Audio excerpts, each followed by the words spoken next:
કેટલાક વેચાણ દસ્તાવેજોને ટુકડા ધારાનો બાદ નડે, કેટલાક દસ્તાવેજોને નવી શરત જૂની શરતની જોગવાઈઓનો બાદ નડતો હોય છે. એ કાયદેસર ક્ષતિને કારણે વેલિડ ગણવામાં આવતો નથી.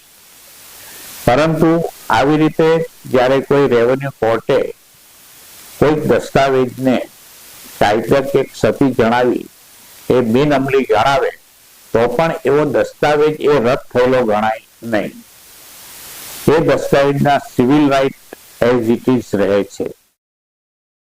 નામદાર કર્ણાટક હાઈકોર્ટે K Raju versus Bangalore development ઓથોરિટીના કેસમાં ઠરાવ્યું છે કે કોઈ રેવન્યુ ઓથોરિટી રૂબરૂ કોઈ દસ્તાવેજ બિનઅમલી બનવાથી એ રદ બાતલ થઈ જતો નથી. અન્ય કોઈ કાયદાના કારણે બિનઅમલી બનવાથી પણ એનું રદ્દીકરણ થતું નથી. એનું રદ્દીકરણ માત્ર સિવિલ કોર્ટ જ કરી શકે.